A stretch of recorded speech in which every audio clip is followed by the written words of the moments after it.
बात करने के लिए लॉगिन करें www.astrotak.com। नमस्कार, मैं हूं डॉक्टर श्रीपति त्रिपाठी। छठी मैया का आशीर्वाद प्राप्त करने के लिए इनकी पूजा में कुछ बातों का विशेष ध्यान रखना चाहिए। छठ के अर्घ पर हमें इन बातों का विशेष ध्यान रखना चाहिए। छठ पर्व में पवित्रता का विशेष ध्यान रखना होता है। पूजा में शामिल होने वाले बर्तन को जूठे हाथों से नहीं उठाना चाहिए, नहीं छूना चाहिए।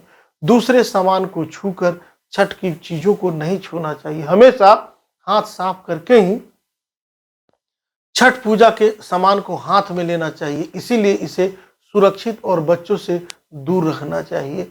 छठ पर्व की मान्यता है कि आप जो भी फल छठी मैया को चढ़ाते हैं वह झूठा और खंडित ना हो, सड़ा हुआ ना हो, कटा हुआ ना हो, फल फूल साफ और शुद्ध हो। उनकी ही छठ मैया के व्रत में प्रसाद के रूप में भेंट करने का नियम है। छठ पूजा में व्रत रखकर ही मैया का प्रसाद बनाना चाहिए, इसीलिए छठ के गीत मारबो रे सुगवा धनुष से सुगा गिरे मुरझाए, उजे सुगनी जे रोए ले वियोग से आदित हुई ना सहाय, इसका जिक्र किया गया। सुगवा यानी तोता ने एक बार छठ पूजा में शामिल होने वाली चीज जैसे नारियल को जूठा कर दिया था, तब उसको धनुष बाण से मार दिया गया था। और फिर सुगनी जो है, सुगमी तोते के लिए छठ का व्रत करके विनती करती है तो मैया उसकी फिर से मुझे जीवित कर देती है। इस पर्व के गाने के द्वारा पूजा में शुद्धता और पवित्रता के बारे में वर्णन किया गया।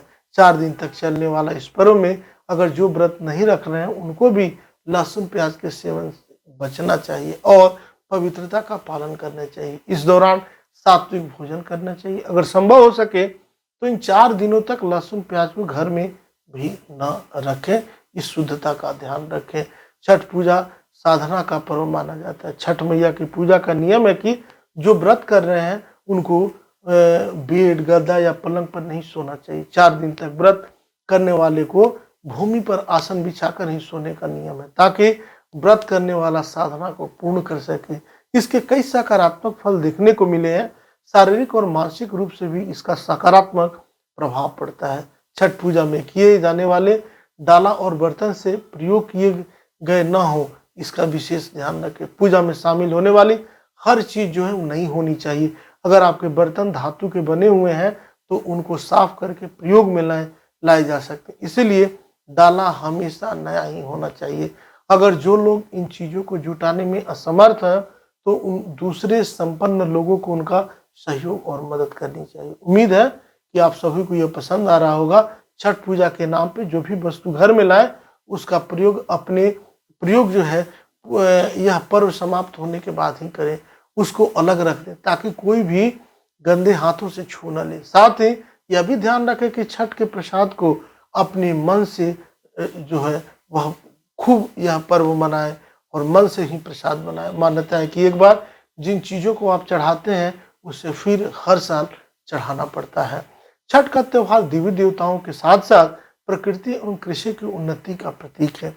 यही एक पर्व है जहां अस्ताचल सूर्य की पूजा होती है और प्रसाद में आटे और गुड़ से बने ठेकुआ के अलावा केले और कच्ची हल्दी, गन्ना, शकरकंद, नींबू, कोहड़ा, अदरक चढ़ाए जाते हैं, जो कि कृषि का प्रतीक है। इस पुनीत पर्व में बांस और मिट्टी से बने बर्तन का ही इस्तेमाल किया जाता है, जो कि सामाजिक सहभागिता को दर्शाता है।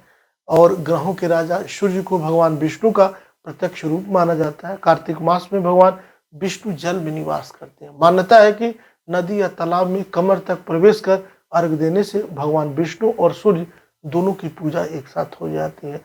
वही यह भी मान्यता है कि पवित्र नदियों में प्रवेश करने से सभी पाप एवं कष्ट खत्म हो जाते हैं, इसीलिए जल में अर्घ देने की परंपरा है। उम्मीद है आपको यह वीडियो पसंद आया होगा। मिलते हैं ऐसे ही इंफॉर्मेटिव वीडियो के साथ, तब तक के लिए नमस्कार।